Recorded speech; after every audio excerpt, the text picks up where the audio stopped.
I could walk out and give them direction on what to do, or I could ask 10 questions and let them figure it out. Welcome to the Know Your Ship podcast, presented by eHub. I'm your host, Frank Dolce. Well, welcome, Jim. We appreciate you being out here on the Know Your Ship podcast. Happy to be here. Taking the time to travel across the country. The one and only Jim Cochrane, now CEO of the Package Shippers Association, PSA, previously 43 years with the United States Postal Service. That's correct.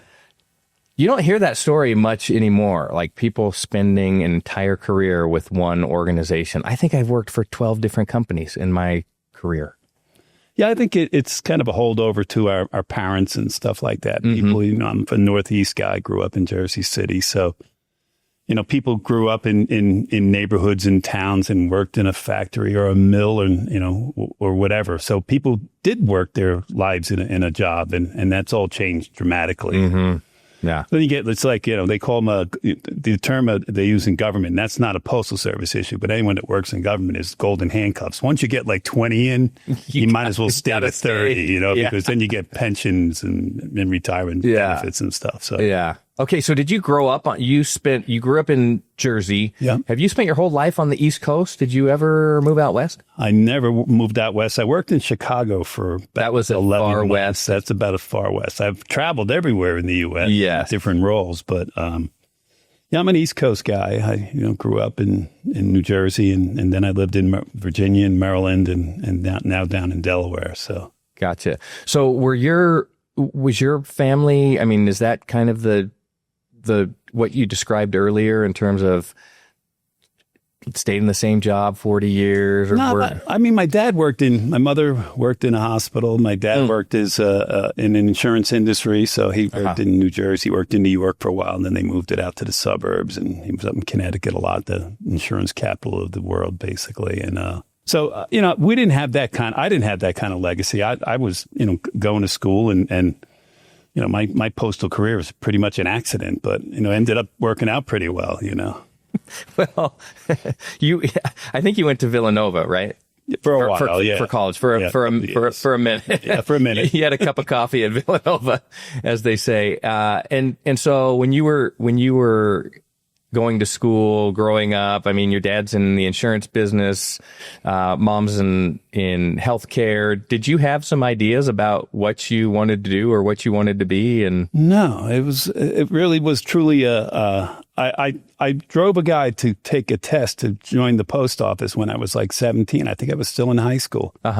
And so you had test. You had a buddy who was going to take a test for the post office? Yeah, and he needed a ride. So he just needed a ride. So I said, yeah, I'll give you a ride. And I went down, and it turns out the woman giving the test is her daughter grew up with my sisters. And that's the city, it's all environment. They all went to the same schools and everything. So she said, you might as well take the test. I said, all right, I'll take the test. And thought nothing of it. And then it's a year later. I'm on summer break from my freshman year, and I freshman, I guess so. And then it's, I take another guy down to take the test, and I see the same lady. What was her name? Laura? I forget the last name, Downs or something like that. But anyway, she goes, are you going to take the test? I said, yeah. She goes, well, you got a score the last time you were here a year ago. And I was like, all right, well, I'm only here for the summer. And she goes, that's all right. Just what you need to do is you're going to get $2 more an hour because you're a career instead of being a casual. So just when you leave, the whole time you're working this summer, you'll get $2 more an hour. So, all right, I'm all in on that. That sounds like a good deal.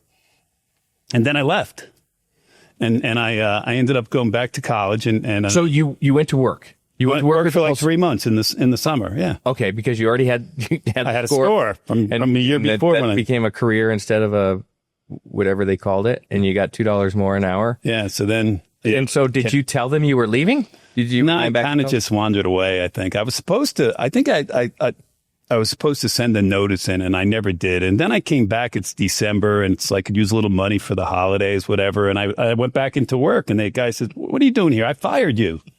So I never got anything. And he went into a file cabinet, and the letter of my removal from the Postal Service never got sent to my house. And he said, "Oh, we need all the help. Go ahead, go out there. You were a good worker at the time, but and that's." I mean, in theory, my 42-year career should have been nipped in the bud by right after your first 3 months. Well, they call it AWOL. You know, I was AWOL. I didn't call in sick. I didn't take leave. I just never came back one day. I was young. What do I know? You know? It's such a Seinfeld kind of moment. Yeah.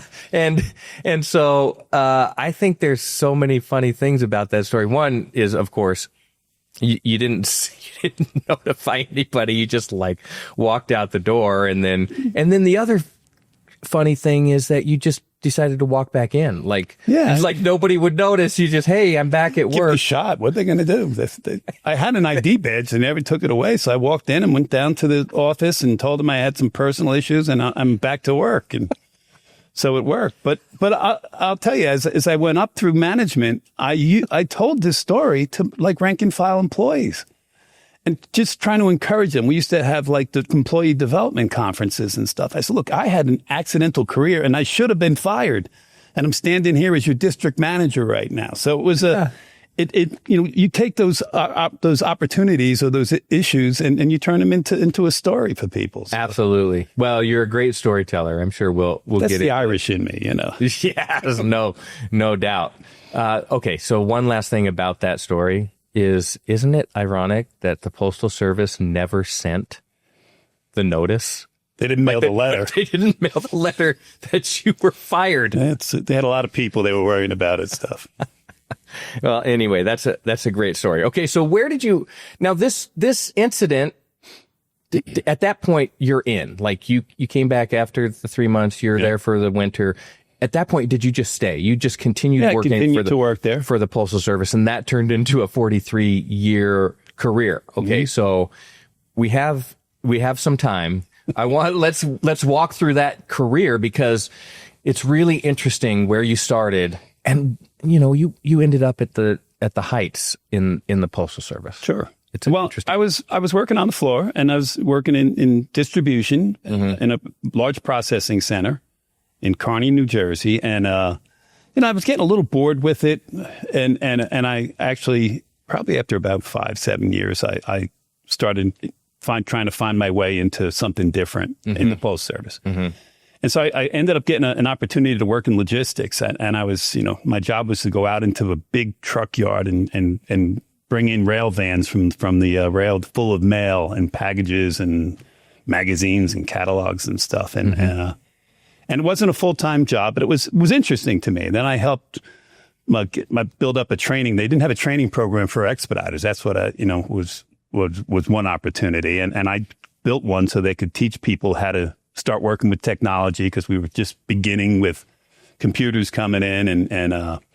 But it was an interesting time. And, I had some nice opportunities. I worked in the operations support group and quality and everything like that, and just did whatever job anyone needed done. And if they needed me to go off tour, I went off tour, whatever. And I was still a craft employee, and I hadn't gotten promotion that was official that moves you up into what they call EAS and I finally got one of those jobs. But I was working with people at the region. I was on a team looking at priority mail performance all around the Northeast. I was met a lot of people. You always make connections when you're out there doing that. And then a guy that I met doing that was a guy named Henry Pankey, and he was the postmaster of Stamford, Connecticut, and he got promoted to the division manager in Newark, and I was part of the Newark division. And he didn't know everybody in Newark, but he knew me because he was running that team, and I worked for him, and I think I did a pretty good job for him. So he brought me over. He was we use the term, he was my rabbi. He's the guy that looked out for me, African-American guy, and to this day, a good friend. And I wouldn't have had 42 years in the Postal Service if it wasn't for Henry. So I give him credit for that. That was cool. And then, other opportunities create themselves, and you just got to be willing to try different things. I ended up going from the New York Metro to Washington with a guy named Jack Potter, was running some programs down there in headquarters, and he later became a postmaster general. So he was another guy that was very good for my business and my business development, and went to Northern Virginia. From there, I was running plants up in the New Jersey area and New York area and stuff, acting. I was in West Jersey and few other places. And then I ended up in Merrifield, Virginia as a plant manager, pretty large plant, about 2,000 employees and a couple of million pieces a day, and serving 2 million residents, and did well there. Got promoted to district manager in Washington, D.C. Tough job. Why was that a tough job? Because it's right there in Washington. You're every senator and congressman is a customer because they all live there, and they're all complaints and issues, and it was a pretty diverse group. And we were in Washington, D.C. We had Southern Maryland. We had way down to the tip of Point Lookout, all the way up in Montgomery County, and it was a tough job. It was like, I think I had 14,000 employees, and really, I think it was one of the more difficult jobs in the Postal Service because it was Washington, D.C., and everybody was watching, and you had to do everything well. Yeah. And so that I was doing that for a while, and then got asked to join somebody who was really serious about growing sales and revenue, and I got asked to join that, so I took over the Northeast region sales, did that for a year, and then they created a business unit about packages. And I had the experience with Priority Mail, and this guy named John Kelly invited me to come join his team. They were based down in Roswell, Georgia. I didn't stay there. I stayed there a lot, but I stayed up in the New Jersey area. And so it was a good opportunity at the time. This is like 1999. We were having meetings. This is like, when e-commerce was just starting. Amazon had just started up. Bezos would go to meetings and things like that in those days. So it was a good time to go in there and work. And then they decided to shut it down. And I took over in a different role that it was expedited package services, and then worked my way up. And then I was a VP of ground, and then moved into technology to rebuild some of the tracking systems, the measurement systems, how to put in intelligent mail barcodes and put intelligent license plates on everything we do, and built that all out. And then they moved me into sales and marketing back for a couple of years. I liked the CIO job. That was fun. But then I closed my career out with 3 or 4 years in the CMO job. Yeah. Well, that's a very brief summary of a long 40 years. I got it done in 40 seconds. You did. That was amazing. Maybe. I think there are a couple interesting things about that story. One is the way that you built and maintained relationships, and how meaningful that was for your career in the Postal Service. Now, people, look, you got to look out for people, and people look out for you. It's if you, I think that back then, I didn't think what I was doing was mentoring, but you were being mentored by people that were looking out for you, giving you opportunity. And then later on in my career, I was able to mentor other people. So yeah, I think that was an important issue and treat people well. That was, I think I never was a tough manager. We asked questions and we got answers and we drove them through. I used to have a little fun, and when I was started as CIO to CMO, and we had house rules, and it was like 20 different statements that, over a period of time and a lot of questions on different issues, we created these house rules, and they were just, what would be a good one? Hope is not a strategy. Well, it's the essence of marketing. If you think about it, you're going to throw something out there and hope people buy it. But I had somebody that came to me and said, "Well, we hope to have that done next week." I said, "Hope's not a strategy. I need to know when you're going to have that done." So we ended up with like 20 little sayings, and one of them was Kimitsu, and we were a lean company, so we were doing Lean Six Sigma and stuff, and we were doing the gimbal walks and all that stuff. And I said, "Well, that's a Kimitsu issue." They said, "What's that?" I said, "You can't make this shit up," because it was like something, no way it should have happened. And then, then it got a life of its own, and people would say it all the time. That's Kimitsu. That shit, don't worry about that. We'll fix that, so. But once again, it was just my own little shtick to get people focused on, these are the things. There's, data is all we do. It's got to be credible, just little things, that became important to me, and in a repetitious way became important to everyone else. Yeah. I think you have a great way of breaking down complex issues and simplifying them so everybody can understand and get on board. And that's obviously one of your strengths. And the other thing, we talked about relationships and building partnerships as you went through your career. But you also performed well, and you had many, many different roles. Yeah, it's but a pretty diverse background. Yeah. And you always performed. And so relationships are great, but you had the performance to back it. And so when somebody thought, hey, I need a guy, you were kind of a natural, let's call Jim. He can. Yeah, I mean, you got to be curious. Curiosity is a virtue, right? I try to pride myself on to this day, I get up in the morning, first hour, I'm reading, seeing what's going on in the world of logistics, e-commerce, business, life, whatever. Mm-hmm. But, I think it's interesting is that when I was a plant manager, I learned from just watching people. I could walk out and give them direction on what to do. Mm-hmm. Or I could ask 10 questions and let them figure it out and then give them the credit for it. So I was trying to change something on a distribution operation, and I just didn't like the layout. But I could come in and said, move all this stuff around. But instead, you go in and say, well, why do we do it that way? Well, we've told them that. And then you start getting feedback from the employees doing the work, which is the essence of lean, right? Lean Six Sigma. You want to get the people involved in it. And after 5 questions, I said, well, you want to try it? Move it around and try it. You guys try it. But it was just what I wanted to do. But then it became their idea. Then they work harder to make their idea work. Sure. So, and you go through life doing that, try to ask questions and make it someone else's idea. Let them have the credit. It's fine. As long as you get the result, Yeah. It's the give a man a fish or teach a man to fish principle. Yeah, absolutely. Of getting people engaged. Which is also a thing that you do. You have this curiosity. If anybody spends time with you, you have a curiosity about people and about what they're doing and about their business. And so I think that's meaningful for people when you engage with them. I think that, I can remember going on sales calls and at the end of the meeting, we have a good discussion. I'm CMO or whatever. Might have been when I was doing sales. I was associate VP of sales in the Northeast. And at the end of it, I'd say, can I, it was mostly shipping. And I'd say, can I see the warehouse? And the guy'd be like, why do you want to see the warehouse? I said, I'm an operations guy. I want to see how you do things and stuff. And I would that was their world. And I showed an interest in their world and walked their world with them and congratulate. Oh, that's really smart. That's a good idea. And so, it ended the sales call, but on a real positive note that I had interest in their business. I wasn't just in there trying to get them to write a check to me type scenario, so. Yeah. And it's authentic. I mean, there's an authenticity to it. And, everybody can spot someone who doesn't have your best interest at heart. So anyway, well, in those 43 years, did you have a favorite role?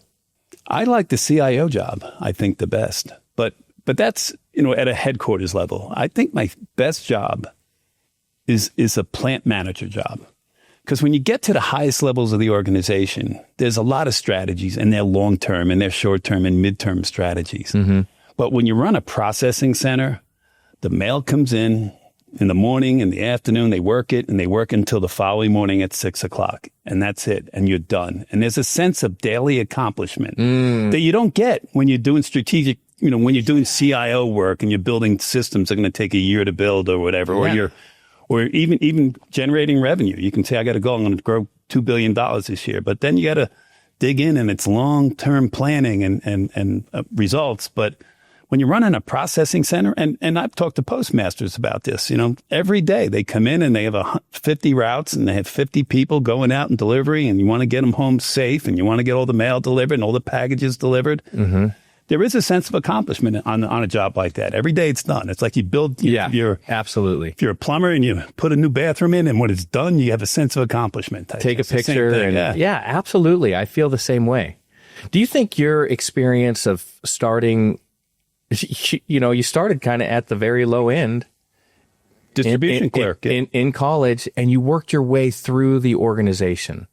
So tell us about how meaningful that is for you and can be for people in starting low and learning the organization as you work. We were just talking a little while ago, but I had a woman that worked for me, and she was a secretary, and she wanted to do other things. And I said, all right, I'm going to be a little hard on you. You're going to have to go off onto you're going to go on the night shift. You're going to go to the 3 to 12, or you're going to the midnight to 5. And I've done this with many people.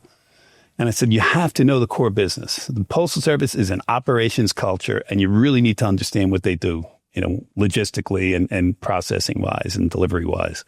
That said, I did it myself. I was a plant guy, and I went out and I begged to go on a review of what goes on in a post office. I never worked in a post office, which came in handy, a couple of years later when I became district manager. Now I'm in charge of 100 post offices, and I had a little bit of a sense from being on those Function 4 reviews of what goes on. So you gotta keep learning. You don't close the door on learning issues, and develop people that same way. Just, all right, you want to do this. And we were just talking about someone in the post service. I'll leave them nameless, but she wanted to go learn operations, and I got her out, and she was a postmaster in a big city, and then she was a plant manager in a major plant, and then she became a district manager, and she's back in headquarters working right now. I think she's probably the smartest person in the whole place, but she took the time and the effort to learn the whole core business. And you have to do that. The opportunity is there. That's not every company works like that, but the post service will work like that. So, and if you spend time in operations, you got credibility that you might not have. Like the people in the field kind of look at headquarters like, a bunch of pencil pushers, type scenario. They do. That's in the Postal Service. I mean, I think that applies outside as well, but I think so. Yeah. But the point is that you have some credibility that I ran a plant. I ran a district. I ran 4 states type scenario. I was Moss and Great Lakes for a year. So you're responsible for a lot of geography, a lot of people. And you learn from that, though. That's the key thing for me. It didn't mean I didn't like doing operations. I was intrigued by growing revenues. And that was my next kind of shift, Yeah. Well, and for the culture of the organization, having people who have come up from the bottom and have learned all of the different pieces of it, like you said, I think there's a lot of power in that, and for the credibility of the organization. Well, I mean, not to pick on the previous Postmaster General, Mr. DeJoy. He did some good stuff, but he came in from the outside, and the last guy that came in from the outside was a guy named Marvin Runyon, and he struggled. But I mean, the reason why it's a struggle is you got to adapt to the culture, and that it's a culture that values operations and values people coming up through the system through different jobs and stuff. So I think that's one company, but I think other companies run that way. If you think about it, absolutely. Only from my consulting, when I retired, I went out and worked in companies, and they all do it a little different, but they do value their people, and people that are smart and smart ideas are willing to do different things, try different jobs.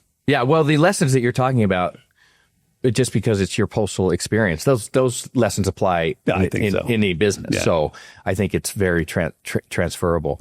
So you've been involved in really interesting and impactful business units and ideas that you took from, step one all the way through to completion. And those have been really meaningful in the life of the Postal Service. Do you want to talk about any of those things? I mean, the easy one for me is you were engaged in, because everybody knows this, if it fits, it ships. That was your deal. So that was the priority mailbox, and it was a convenience play. And because we realized that people just wanted something to stick the box in, and they didn't care about the zone and weight and stuff. So that was the premise. We put it together. We had a great support staff and the people in the pricing and costing in the Postal Service. And the guy nailed it. We had this cubic. It's going to be 0.34 cubic feet. And we think on average, according to all our science, that it's going to be it's going to average about 5.5 pounds. And he nailed it. It ended up being 6 pounds. But it was funny. It took almost a year to get it out of the building because there was resistance to it, because it's not the way we've always done it, right? So that's normal in businesses. You're trying to change the process. But I mean, flat rate boxes, the first couple of months, we did $600 million worth. And then, once again, I shifted roles, and we came up with, they started with if it fits, it ships, right? And that was a good message for the flat rate box. And there was multiple sizes. We did one for military, which was very important to me personally. And we got that out there. So it was a discounted one at the time. It was Desert Storm time way back then. And so people were sending provisions and everything overseas. So that was good. So we had a flat rate envelope, a small box, a big box, and a military box, and took off like wild. And it was all a convenience play. And meanwhile, people that were sophisticated shippers were using it maybe for zone 8, but they weren't using it for everything. Right. But they were smart. And we were like, look, we're going to make money on all this stuff. Yeah. And we did. And we were profitable on it. And in the first year, I remember the first 6 months, the CFO at the time called me up all upset because he read an article that somebody's using it for tire chains and someone's using it for coins. And a box is weighing 34 pounds. And so we had rules on what's the word? Tensile strength of the corrugated, right? Yeah, right. And so we had that. And when we said you couldn't reinforce and change the dimensions of the box, you could use packing tape and stuff. Mm-hmm. And, randomly, 1 out of every 1 million packages was 40 pounds. But that's okay, because the rest of them were 3 and 4 pounds. And we made big money on those because we were charging at a 5.5, 6 pound rate. So it worked out pretty well. Yeah. We utilize that quite a bit with our customers. Oh, sure. I think we had one customer who was shipping gold coins, and that's small package. Yeah. But dense and, a little weight to it, right? A little weight to it, but fit perfectly within that program. No, I think it was a good use for the Pulsar. It was an easier transaction in retail, so it saved you a couple of minutes every day. And, absolutely.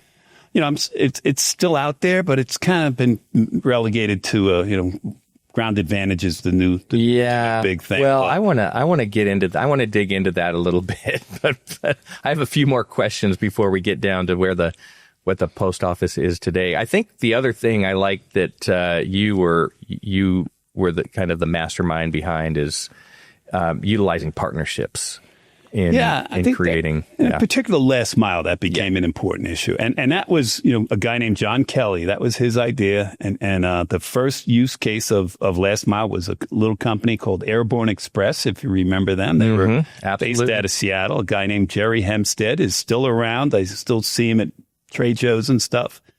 But he was the first use case, the first year we had. And that's when they shut our unit down. So John is the boss. He's the president of this package unit, I think what it was called. And I was the associate VP of marketing. But we put this out and started getting it into post offices. In the first year, we had 8 million packages. And then they shut down that unit. And then I took over as the manager of package services based out of Washington. Now we got rid of the Atlanta office. And we just started getting people together. And then that was in like 2002. In 2006 was the first time they passed a law called PAEA, and PAEA allowed the Postal Service for the first time to enter into contracts with shippers. In 2002, we were trying to figure out how to grow our business, and Amazon was paying the same as headquarters, a hardware store, and Nordstrom was paying the same as a hardware store, and they had one had 5 million packages, and the other had 5, and they were all paying the same price, and that didn't make any sense for the commercial side of the business, and then we've raised rates. We tried to do some things with Priority Mail. The operations people were trying to fix service, so they outsourced a lot of the work to Emory Air Freight, and that ended up having a big expense hit. So all of a sudden, Priority Mail got a 30% price increase, and then we lost all those shippers. And so we were sitting there with Last Mile, and I got kind of challenged on it. Why are we moving people to this low-cost Parcel Select Last Mile product? I said, because it beats zero. And I getting a little heat on that one because I was being a little flippant because I said, look, you don't realize what you're going to lose. And they lost 300 million packages over the course of a year and a half. We lost it. And it was because the price was, they weren't going to pay a 30% price increase back then. There was other choices. UPS was there and FedEx was there. You didn't have the regionals yet and stuff. So anyway, that took off. And my last year there, we were at 3.5 billion last mile packages. Now, obviously, Amazon was a big player on that. They came in. But the first contract we signed was with FedEx. Second one was with UPS. And we were delivering for them. And they started giving us hundreds of millions of packages because they didn't want to go to rural areas. And frankly, they didn't have good density in residential areas. So it grew nicely for a few years there. Yeah, and it just seems like such a perfect fit. Well, I mean, it's a perfect model. And there's issues with everything that you do, but when you're talking about, just so listeners who are unfamiliar, last mile, the product that you're talking about is other carriers utilizing the Postal Service. That's right. For the last mile delivery, because the Postal Service hits every porch every day. It's very low. It's a low cost drop off, right? So you go in there, you pull up, you drop a pallet in there. There's 100 little boxes in that pallet, and you drive away and you go to another post office and drop them off. And that's DHL, OSM, all these great consolidator companies, International Bridge, ACI, et cetera. DHL was a big player. UPS was a big player. FedEx was a good player. Amazon became a very big player in it, and it worked very well. And honestly, I think that I understand where DeJoy's thought process was on this, because he was the one that kind of started shutting it down. Is he wanted it hollows out the network. That's what a guy from Germany told me once. Why do you do that? You hollow out your network. You let people have access all the way to your post office, then you're not efficient in your transportation. And it's kind of a valid concern. But the Post Service was just a little different. And I would argue that UPS and FedEx were way more efficient than the Postal Service in their transportation and processing network. And it was like an 80-20 issue. And at the time, the Postal Service could deliver a package and it was like $1. UPS, it was $3. So you had this kind of dichotomy of UPS and FedEx. They're at like 80% of their total cost is in delivery and pickup. The Postal Service is dead opposite. 80% of the total cost of the package was in the processing network. So by bypassing the processing network, you bypassed a lot of sticky costs. So it became very profitable and at a percentage level. So you had 180% profitability on a package dropped at the last mile, and you had 120% if it went through the network. So it just made sense for the Post Service. And it's not the same as every logistic company. And I think that's kind of the flaw in the approach is, the Postal Service is not as efficient as UPS and FedEx. I've been in their buildings. There's people loading and unloading trucks and nobody in between.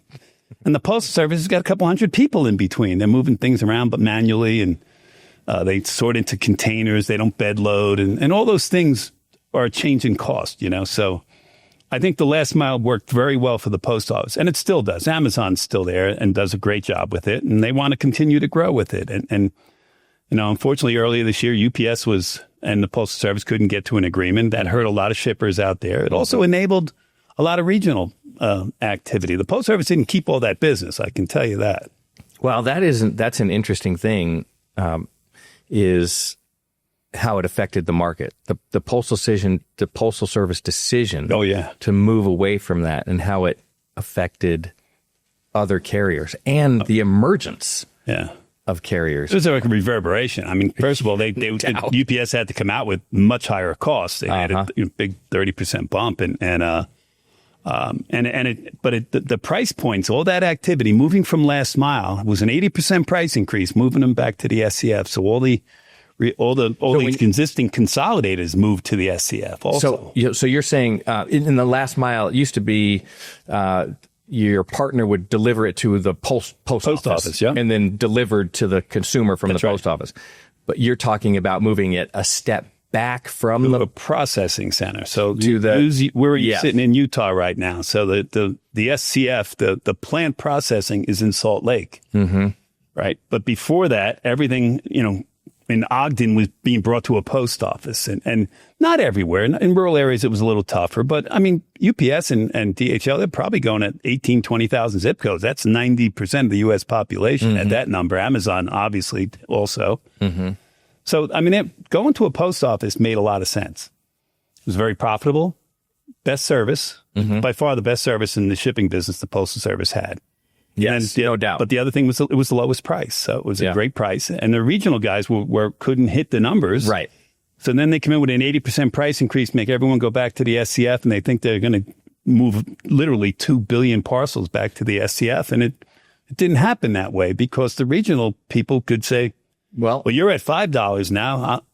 Give me 4 and I'll give you anything. I'll deliver anything up to 10 pounds if you bring it to my building, which is now what customers had to do. They had to go to these buildings. Yeah. The building could be in Long Island, in Hicksville, and then, next door in the next town over is a guy with a little regional delivery business, and he's taking them instead. So that's kind of the ramifications of that's right. A strategy that doesn't kind of align maybe with what the marketplace needed at the time. Yes, absolutely. I think the reality, I mean, maybe on paper, people could demonstrate that strategy was going to be successful, but in reality, it just didn't work out that way. Yeah, I think there was a misread of the marketplace. No doubt.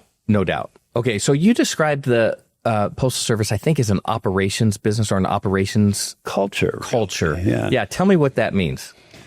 So, I mean, if you're in the Postal Service, you come in like I did at the bottom. You're either delivering mail or working in a processing center. You're either a carrier driving a truck around delivering things, or you're working in retail, or you're working in the plant environment, which is like a factory fundamentally. That's where probably 90% of all employees are. They're in that operations niche, and they're in operations culture. You got promoted over the years if you were good at running operations. I ran pretty good operations. I could hit my productivities. I could make my budget and hit the service scores. Those were the big three. If you don't do all three of them well, you're in trouble. Fundamentally, that's the culture, And so you had to hit service scores. That's fallen to the wayside a little, I think. I know they're trying to bring it back, and the new Postmaster General was saying all the right things about getting service. He's right. Mm-hmm. But then the other side of it is, can you manage people well? And if you're going to manage a budget, you got to be able to manage people. It's a labor, 80% of the Postal Service costs are labor. So if you're running a plant or if you're running a post office, your labor cost is a big issue. You got to make sure you're getting people out on time and back on time, and the productivities are strong. And so that's the operations culture. You got promoted by your ability to do that well. Gotcha. My first promotions in the Postal Service had nothing to do with being creative in marketing or anything like that. It was purely I could manage a bunch of people and hit productivity goals and hit budget goals and hit service goals. So yeah, and that's the culture. Yeah, gotcha. That's interesting. The Postal Service has been it's such a meaningful organization, and I guess I'll call it the charter of the Postal Service is meaningful for the American people, for the public. And so I'm super hopeful. Like I'm optimistic about what the Postal Service should be and what it could be. And maybe we could talk about the history of it a little bit. Like why was it put in place? What is the tie to the United States Constitution? Yeah. And what does it mean for the public, for the United States population? Well, I mean, it's the term bind the nation and enable commerce is in fact in the Constitution. And they have the ability to establish post roads, which was to set up a delivery network. They were being challenged at the time. It's Ben Franklin was the first Postmaster General, right? Mm-hmm. So that's a pretty good legacy for the people that followed him. But it was an important issue that they and it remains important today. When not, X many months ago, there was some noise and they went through a change at Postmaster General. And before that happened, there was noise in the White House when Secretary Lutnick was named. And he's trying to do the right things, and the president had made a comment, the Post Service is horribly run and loses a lot of money, and it got everybody crazy. And he was going to fire the Board of Governors and got everybody a little crazy. And it's kind of calmed down now. I don't know if it's fully calmed down, but the point is that still exists. It's coded. And so with Louis DeJoy, he wanted to fill the trucks up. He loved going out and talking about it. He was a logistic guy. He was a good logistic guy, good truck guy. And he went out there and he talked about filling the trucks. I got to fill my trucks up. And that's, if you're a truck guy, if you run JB Hunt or whoever, that's a goal, right? That's your core goal. You got to fill the truck up and make sure you're making money. In this case, it's still the same. Filling the truck up is the right thing, but the right truck to fill up is a delivery truck.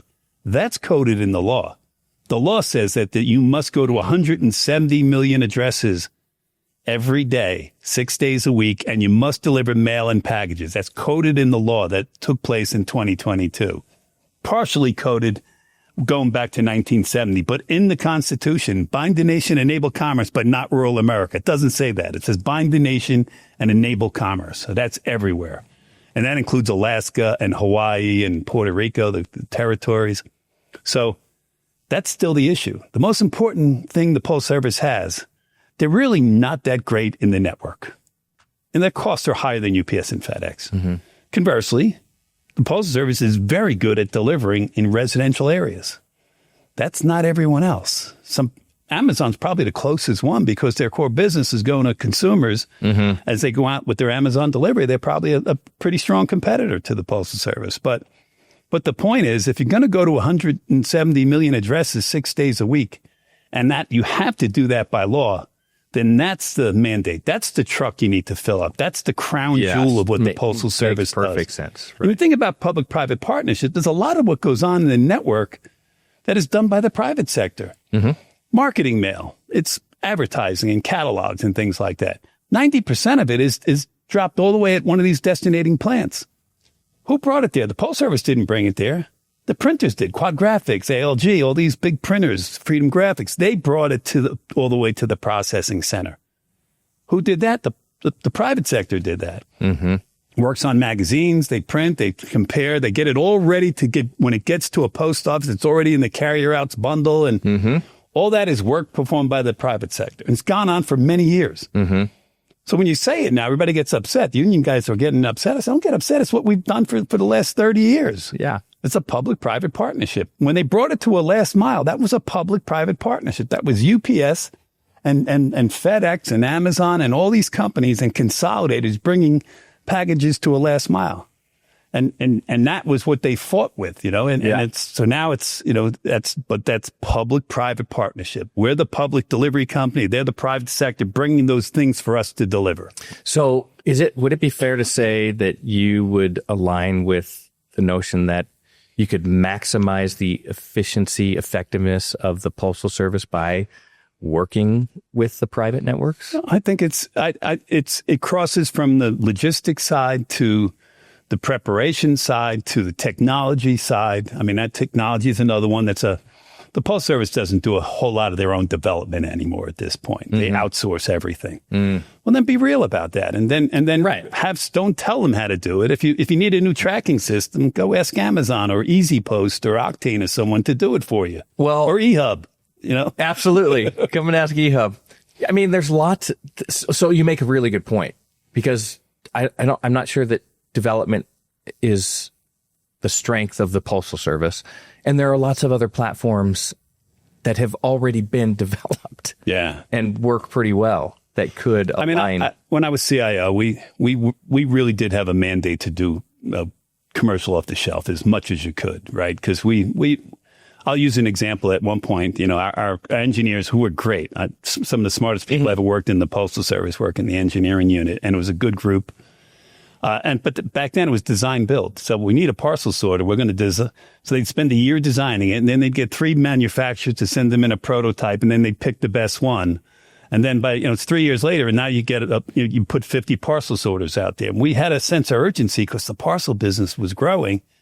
And, as CIO, I got some money and turned a couple engineers loose and said, go to Europe and find out what the best sorters are, and let's get started on this. And we bought 5 sorters, and they weren't perfect, but they ended up being 100 of the sorters. They just went back to the manufacturer and said, we kind of like this, but you got to change it. It's a little different approach, but that's commercial off the shelf when you start doing it that way. And to their credit, the Postal Service most recent investments in parcel sorter technology are mostly commercial off the shelf.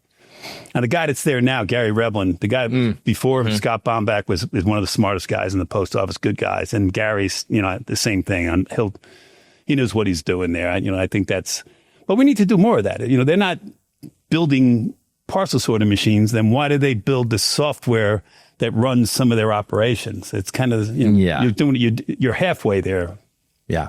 Yeah. So I think there's an opportunity. That's all. Tell us about the concept of going back to the history of the Postal Service a little bit. Well, there's 2 things, I think. The concept of owning the porch and what the Postal Service means to rural America. Yeah, that's a kind of a personal one for me. I mean, the porch, when I was doing advertising, and at 2 points in my career, way back in the turn of the century, and then later on, as I finished my career, the last 3 years, I had the advertising side. And we, depending on where you were in the marketplace, there was two things I was trying to do. But the one thing we always did was, it's not a wrap the flag issue, but it's more of like own the porch. So if you're going to do a commercial, have somebody standing on a porch getting handed a package or somebody reaching into their mailbox to get their mail. That's very subtle, but it sends a strong mission, a strong message out that the Postal Service owns the porch. There's 170 million porches fundamentally. It includes high-rise and everything else. But the point is, that's what they do best. Like rural America, they know their carrier. They don't necessarily know their UPS driver. I know who my UPS driver is at where I live in a community, 50 homes in Delaware. And I know my drivers. I know the Amazon guy. And, once again, they're all great. So it's changed a little. Yeah. But my caution, is that don't lose the porch, because the porch, and when I say the porch, it is like people knocking on elderly, making sure everything's okay. Not just bringing the mail over there, but knocking on the door and checking on Mrs. Moses because she's 95 years old and lives alone. That's part of the culture, Yeah. They do it every day. It's happening while we're talking here. Someone's knocking on and checking on a senior and doing different things, and that's pretty cool.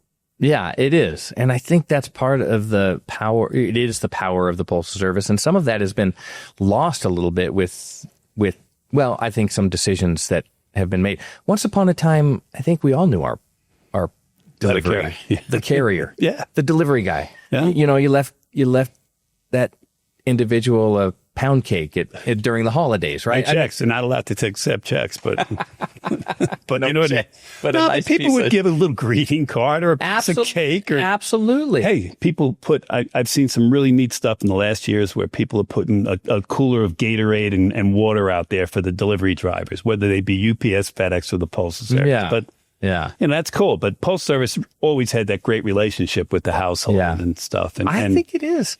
I would sweat that as long as I could, because that's just an incredible business opportunity. Think about this from a marketing sense, that you have a direct relationship with 170 million people. Once again, not everyone's there. Two people work in households and stuff, but you get to know them a little bit. Absolutely. I think it is a wrap yourself in the flag kind of thing. Like that is... Well, that's the law. You have to go there. So appreciate what they do and leverage it. And honestly, I think the marketplace wants to leverage it. It just gets into a price point issue. Yeah. Well, I know regional carriers want to drop stuff off in rural America. They've told me. They're members, right? Yeah. But Post Service won't give them a contract to do that. So it just becomes difficult for them. Yeah. Well, you've said more than once that you bleed postal blue. I do. Yeah, well, I mean, we believe that, and at the same time, you can take an objective look at what is happening with the Postal Service today. So I think we would agree that it could be better. Things at the Postal Service could be better. What are your thoughts about the future of the Postal Service? What are some things that you think can be done? Do you think there is a bright, optimistic future for the Postal Service? Yeah, I think that there's a gap in the U.S. delivery infrastructure that only they can fill. Mm-hmm. But they got to get, they have to rethink their approach to this. I mean, right now there's a strategy that they use that fundamentally we need to sign more people up. So they're out there trying to sign contracts, NSAs with customers. Mm-hmm. And customers are often on a platform like eHub or Octane or, Pitney Bowes, whatever. And so you end up with suboptimal situation is that so you have business at $5 and the Postal Service on a platform. Mm-hmm. Let's begin with why are they on a platform? Because platforms, I think, democratize the ability for people to use the network. Mm-hmm. You can show up at a post office and drop things off, right? We can all do that. But platforms allowed a small business to start selling, like whether you had a Shippo or Shopify or all these people that have Pirate Ship, Sendle. They're all good companies. And what do? They all have a platform that if you sell widgets, you can get your widgets delivered all around the United States. And you can be a small business, an antique shop, or you can be a hairdresser. It doesn't matter. And you can leverage the Postal Service. And that's the good of the Postal Service. So the platforms are the engine, and there's hundreds of them, right? eHub is a platform, and you provide great services to your customer. And I think that's the opportunity. Postal Service is trying to take your customers in some ways. I can't think of a different way of saying it. They go in there and they approach the customers. They have good data. Everybody's got barcodes. You know who the customers are. Mm-hmm. And so they start trying to take customers and have direct relationship because the book, the marketing book, 101 says don't let people be between you and your customers. Right? Took that a long time ago in school, right? So, but it's it's fundamentally wrong. One of the things that we did way back when, was leverage the partners.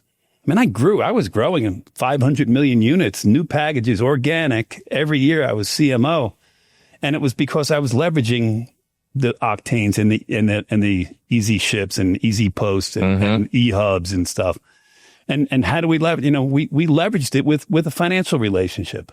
Yeah. We had resellers, and resellers got a bad hit, but fundamentally, they were growing the heck out of the business. I mean, we had a sales force, but these guys were in trade shows. All these platforms are sitting in trade shows trying to talk about how they can provide solutions. And the solution they provide is a way more robust one than the Postal Service. Postal Service thinks that platforms just do rate shopping, and they don't. You know that. Mm-hmm. You're doing analytics. You're doing payment issues. You're doing all sorts of stuff to help them with their web. You're maintaining website control. If it breaks on a Sunday afternoon, are they calling the post office? Or are they calling you? Yeah, you know who they're calling. Right. So that's my point. Is that leverage those partners. That's a public-private partnership, and you can get a lot more packages. I met the Postmaster General fairly recently. I think he's really saying all the right things, and I think he's planning to change some of the approach on this. I hope to see that. I'm starting to see some messaging that would say that they're more interested in growing together, be an alliance, and I think they can generate $2-3 billion more a year in shipping revenue if they just partnered with the people in the marketplace. I think the difference, the stuff that you were doing during your time was not only increasing volume to the Postal Service, it was increasing revenue to the Postal Service. The decisions that have been made recently are decreasing revenue. Costs are lower. I mean, there's no growth in volume. That's exactly right. That's the thing, is that they've said, well, we're going to lower costs, we're going to lower prices, and we're going to take over the customer. Right.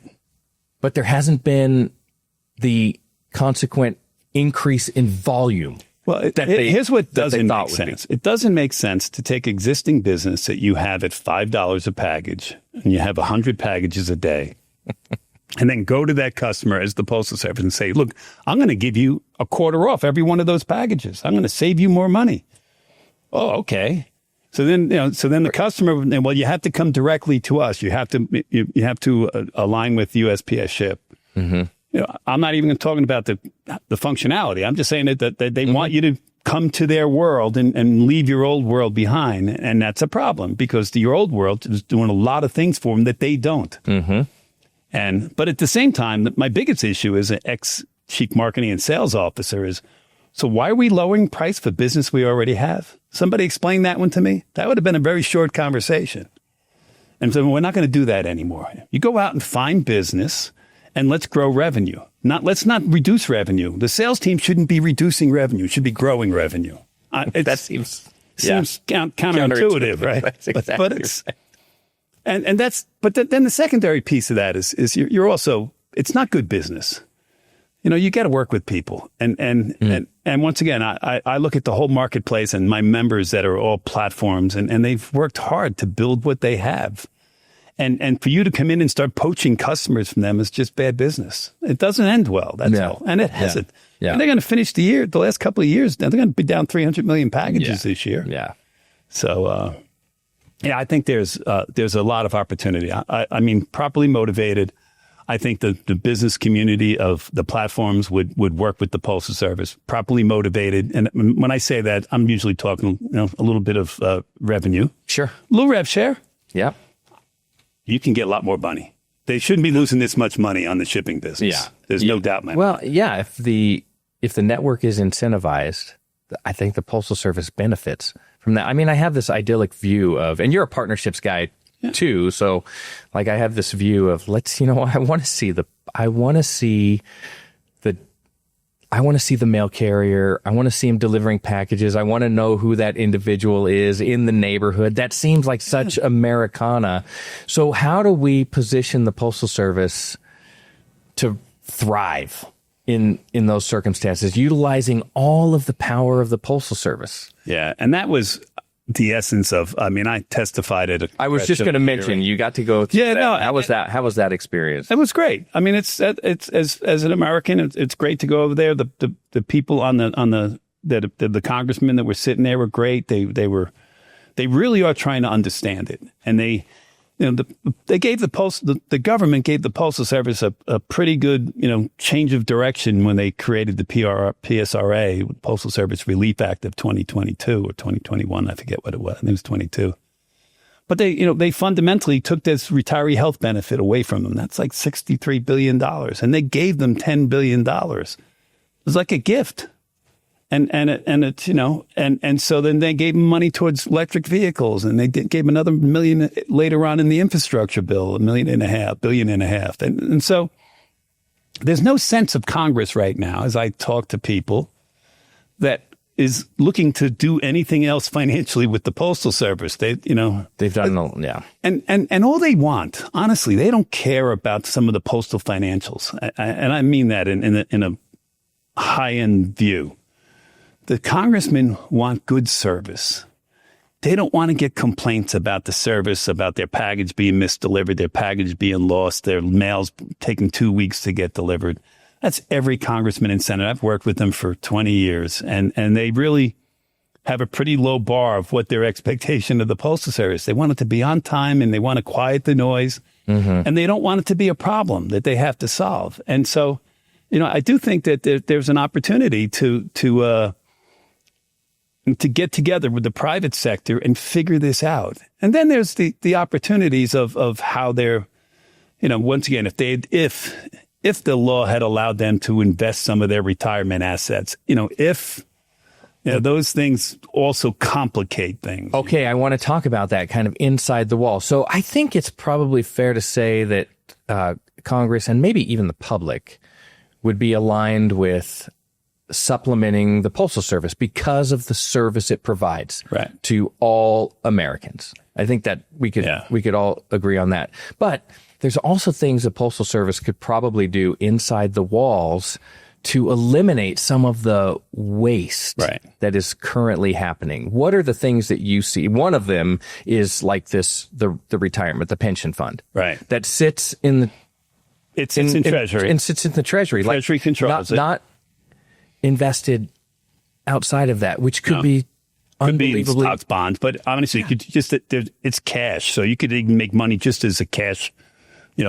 Blackstone and companies like that will do those trading treasury notes and stuff. I'm not the CFO of the place, but I understand enough to be dangerous, right? But they have $270 billion in retirement assets, and I want to say that because I was talking to a fellow from one of the Postal Service competitors recently. He said, well, that's a bailout. I said, it's not a bailout. It's their own money. I said, let me tell you how that $270 billion came from.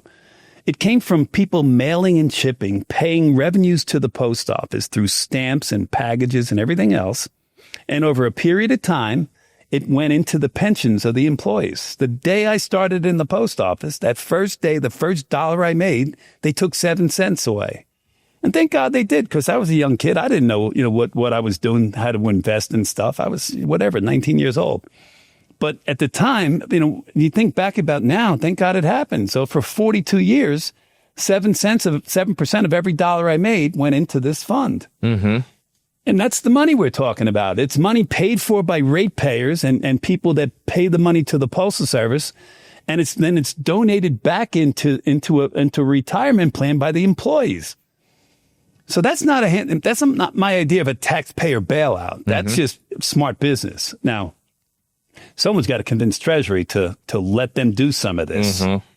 And if they'd done it, there's some significant analysis been done. But if they'd done this back to when they did the law in 2006, allowed the Postal Service to invest some of those assets, they'd have $1 trillion surplus in the Postal Service fund, as opposed to where they're sitting now, where they're potentially, running out of money in 2-3 years. So, yeah. So there's a path, and it's a good path, and it's a fair path. $1 trillion surplus could work all the way down to the consumer, because maybe now you're getting increased efficiency, better pricing on postal products and services. I mean, right now, the Postal Service in the last couple of years has maximized every opportunity to take price according to the law that they were given on the market dominant side. Pretty significant price increases. Yeah. You went from CPI price increases to double and triple CPI price increases. So, I mean, that's a problem. In the shipping business, they've been a little more reticent to raise prices because there's competition there. That's why they call them the competitive products. But on the last mile, they did. They thought they owned we have a monopoly of sorts on the under a pound. No one can touch us on price. So let's raise prices 80%. Yeah. They missed. They lost a lot of packages on that. No, it was a bad miss. That was a big miss. It was a bad miss because they really emboldened the whole regional carrier industry with high-fiving each other probably because it created opportunity. That's exactly right. It created this interesting opportunity in the market. But there is a path for them. That's my point, is if they just would get a little rational about how to invest some of these funds, the Postal Service. It's very clear. Well, there's a cost. So I said before, bind the nation, enable commerce, you got to go to every door 6 days a week with mail and package, 170 billion addresses. It grows 2 million every year. So I was looking at it recently, and 2 million delivery points is the state of Kentucky. So you got to kind of 2 million against 170 is like it's a rounding error. But you've just added like the households in the state of Kentucky. That's about 2.1 million addresses type scenario. In the past, I used to use North Carolina, but they grew too much. But every year you go up 2 million addresses. And every year when that happens, the amount of volume, with the volume declines, the pieces per delivery goes down. And that's a core metric for them. You got to always watch the pieces per delivery. Yep. So the carrier is making X and he's going to a mailbox and putting one piece of mail in there and no boxes. They lost money on that delivery kind of scenario, right? Just and it's all covered under the course. But I mean, the Postal Service is charging when they're at the mailbox. They cost that out, right? So when they drive to the next mailbox, that's part of the institutional cost. That's a separate issue. But there's an allocated cost that takes place when they deliver to a mailbox.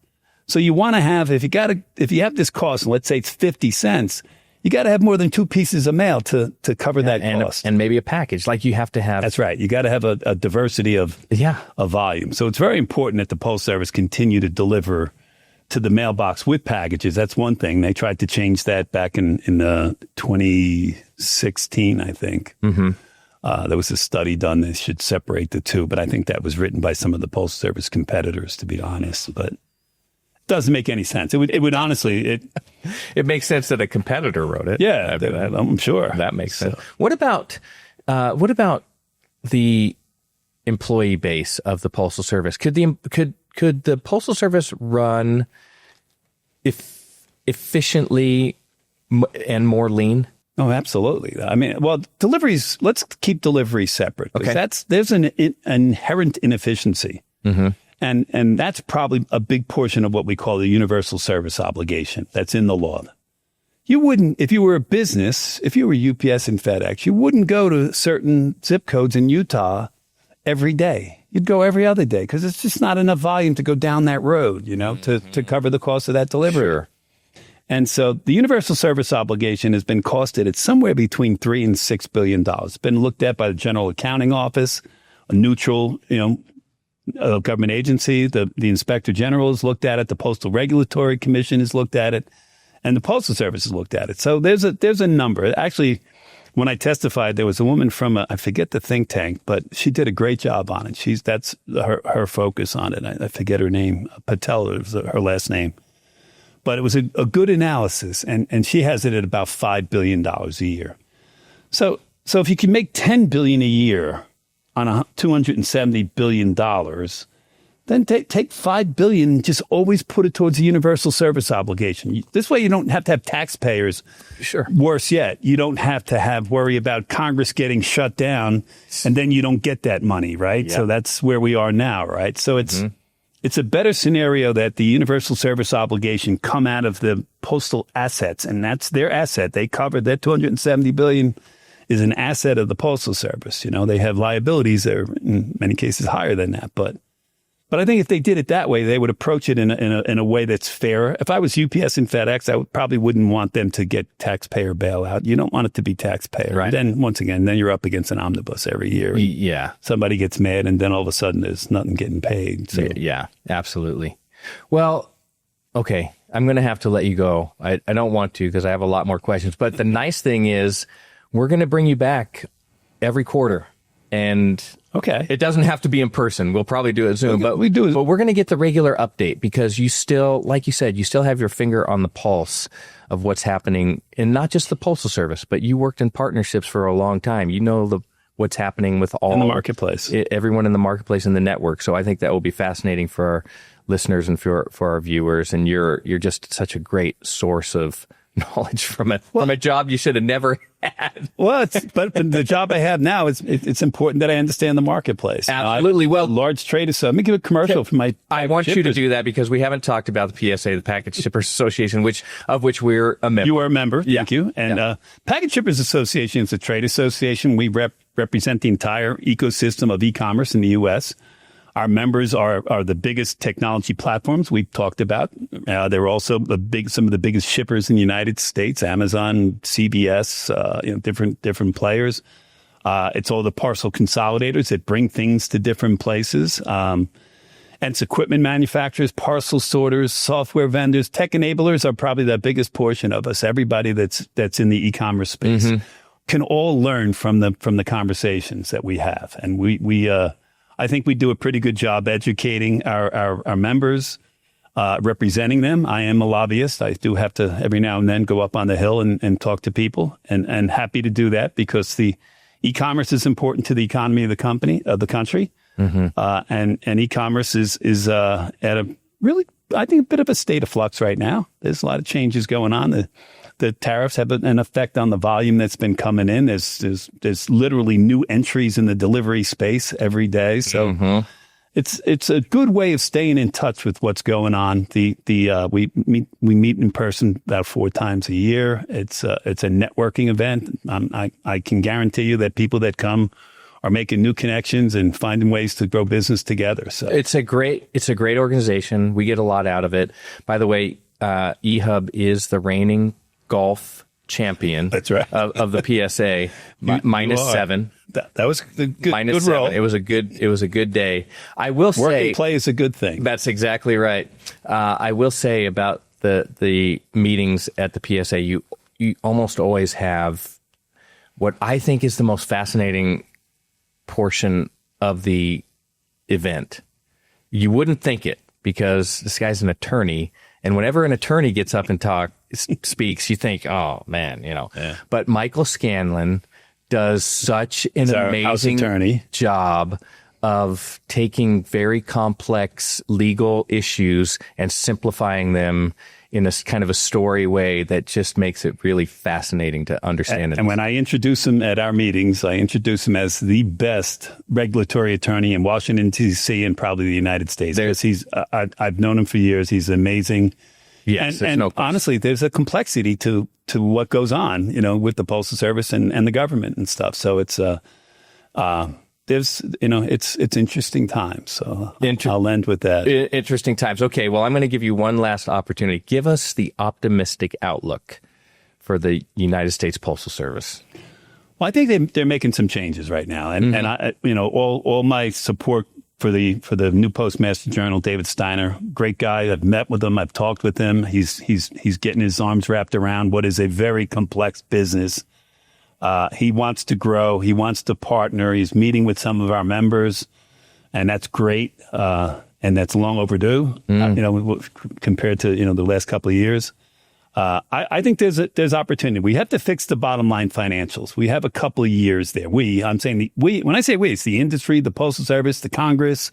We all need to do the right thing by this. And I think there's a real opportunity, but we don't have the luxury of time. It's going to have to happen in the next couple of years. I mean, I can see the Postal Service turning the corner financially on some of this stuff, but I do think we're going to probably need some legislation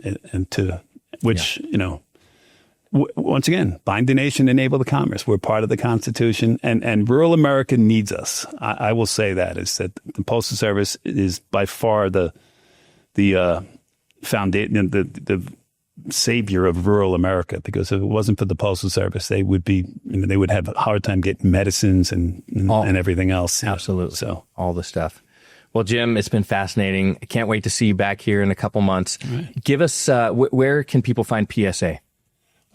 We are the Package, thepackageshippers.org, O-R-G. Package shipper is one word. And we can see who's a member and what we do, and we are an important agent. There's a lot of associations out in the Washington area, but we're a pretty important one, I think. Yeah, very. All right, Jim. Appreciate it. Thanks. Frank. Good to see you. Appreciate it. All right. Thank you for listening to the Know Your Ship podcast presented by eHub. Don't forget to subscribe and leave a review.